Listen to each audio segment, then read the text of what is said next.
Hi PS64 families, it's Mrs. Dunlop here with our weekly family read aloud.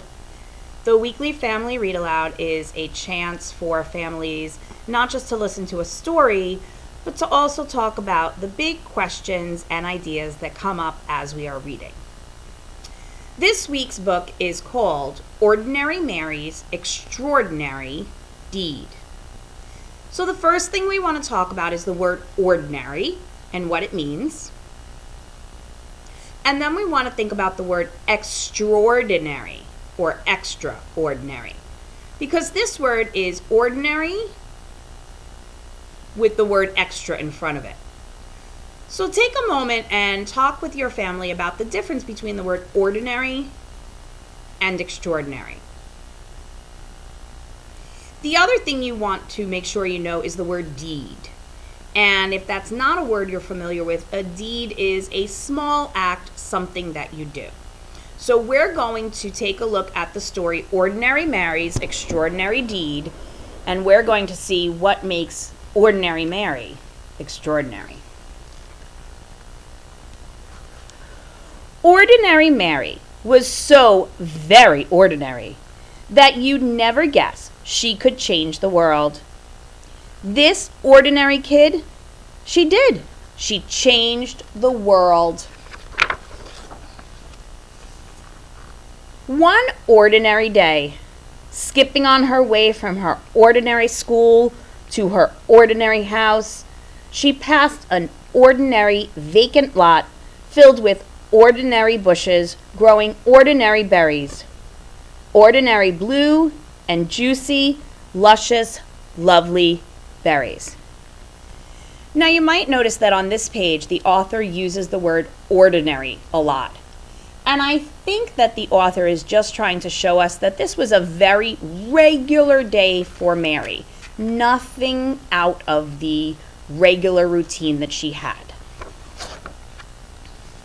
Well, Ordinary Mary picked the ordinary berries and brought them in a big brown bowl to Mrs. Bishop's porch. What? Left berries in a big brown bowl on Mrs. Bishop's porch? That sneaky kid. She did. This made Mrs. Bishop very, very happy. So she baked a big batch of blueberry muffins and thought of 5 people who might have brought those beautiful berries, then secretly gave each a plate. How great! 5 people got a plate. One of those 5 was her paper boy, Billy Parker. And when Billy saw his name on a note in the driveway on a plate, he quickly parked his bike and ate every crumb. Oh, yum, yum, yum. He ate every crumb.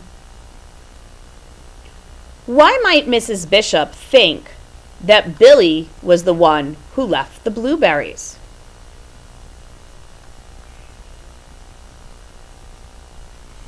This made him, Billy, so glad that the next 5 people got their papers on the porch and not in the bushes where he often threw them. In fact, they were handed right to them.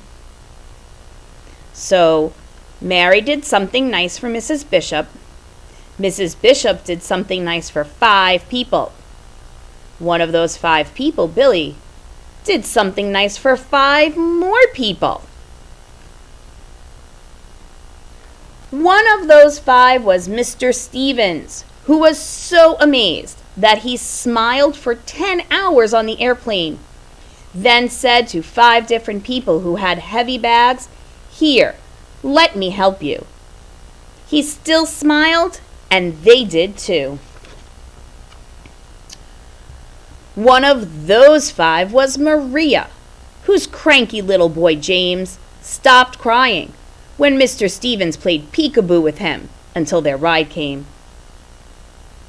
When he waved goodbye, Maria exclaimed, "How strange that a stranger would be so sweet." And the next day when she was out shopping, once, twice, 5 times she did something nice for 5 different people, 5 times without stopping. So what's happening here. Think about what Mary did,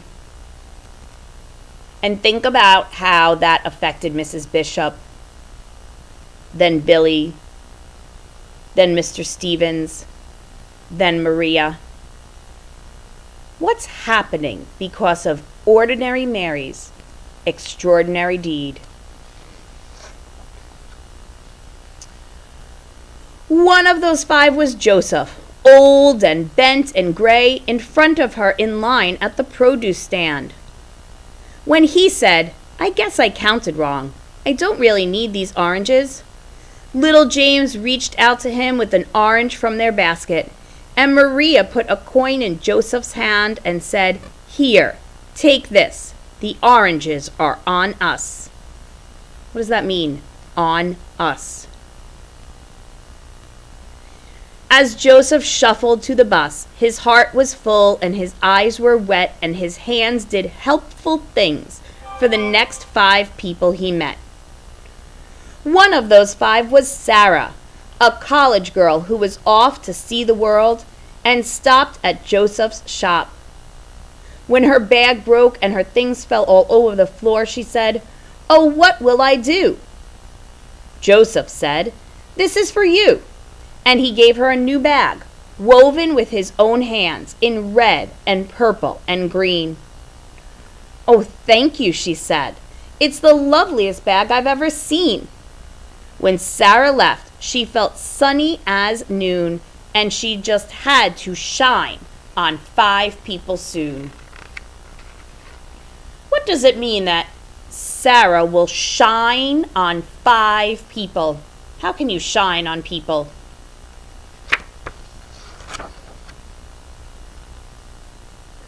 One of those 5 was Sophia, whom she met on a boat, looking like the world might end, looking like someone without a friend. "What beautiful blue eyes you have," Sarah said, "and they're just the color of the flowers in your lovely dress." "Yes," said Sophia. "Oh, yes," said Sarah. The beautiful blue eyes shed a happy tear, and when the boat trip was through, Sophia called 5 people to make them happy too. One of those 5 was Tom, her son the doctor, who was having a very hard day. "Hi," she said. "I love you, Tom." "Well, how great to hear your voice," he sighed. "I always need my mom." Dr. Tom was so cheered up that on his next break he bought a big bunch of bright balloons for 5 young patients, and he handed them out right then and there. One of those 5 was Peter, a little boy who went home from the hospital that very day. Gratitude for the big bunch of bright balloons filled him and thrilled him and spilled out of him and on to the next 5 people who came his way. One of those 5 was Eric, a teenage boy, whose sacks and such were way too much. When one dropped on the sidewalk, Peter stopped his play and rushed right over, saying, "Super Wheels to the rescue!" Well, Eric, no longer stressed, was very impressed and made a mental note that very afternoon to help 5 people and do it soon. Why do you think Eric decided to help 5 people?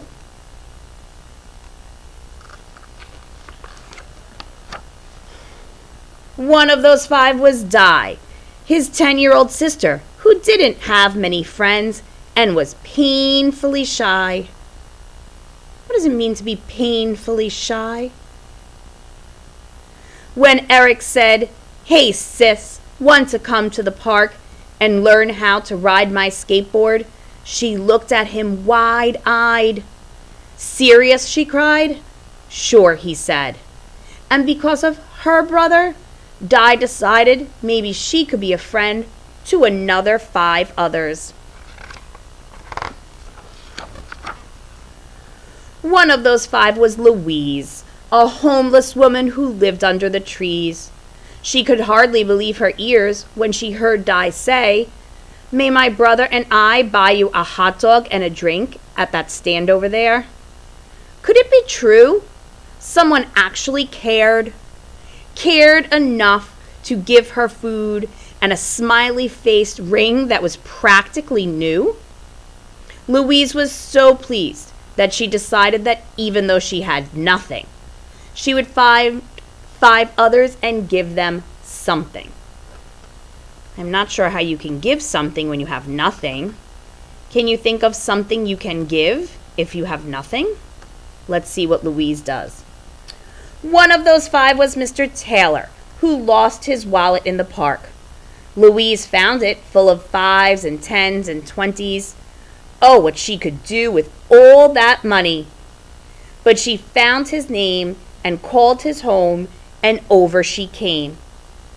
He was so impressed that she was honest, in spite of being poor, that he offered her a job in his store and vowed to do something generous for 5 people or more. Wow, that was really nice. One of those 5 was Kate, a woman on vacation who wanted to see a show she'd heard was a sensation. "Oh no," she said, "it's sold out, but I'm going home tomorrow," and her face filled with sorrow. Mr. Taylor held out his ticket. "I live here," he said. "I can go any time. Take mine." Kate loved the show and was so touched that she thought buying 5 presents for 5 people back home would really be fun. And one of those 5 presents was a little heart necklace for Mary, her niece. And you should have seen her eyes light up in surprise. I'm surprised too. We started with Mary, and now we're back to Mary, with all these strangers in between. How did that happen? Mary? What? Ordinary Mary? Yes. Ordinary Mary's extraordinary deed had come full circle, and on its way it had changed the lives of every person living. You see, when Mrs. Bishop made muffins from Mary's blueberries, not only the paper boy, Billy Parker, but the other 4 people too made 5 people smile. And those 5 did too. And after a while, in only 15 days, love was sent to every person everywhere. Just see how it went. If one person makes 5 people happy, and those 5 people make 5 people happy, and those 5 people make 5 happy, look how we can spread happiness to every person in the world.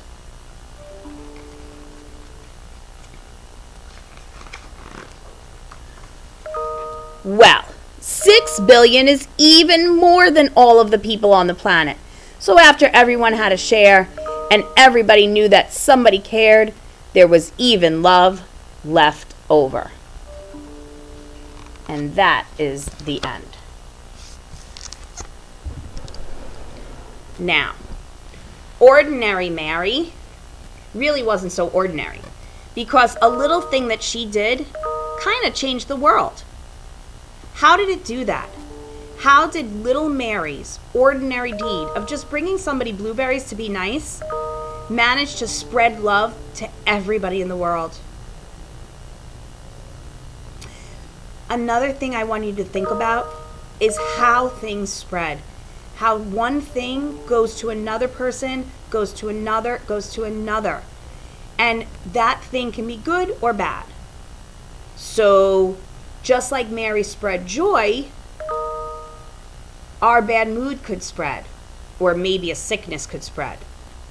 So as a family, have a talk about how what you do impacts other people in the world, and how the one thing you do affects the other people around you, both for good and for bad. But for right now, I hope this story made you happy, and I hope you spread your happiness to someone else. Take care, PS64. We miss you and we love you. Keep leading and reading.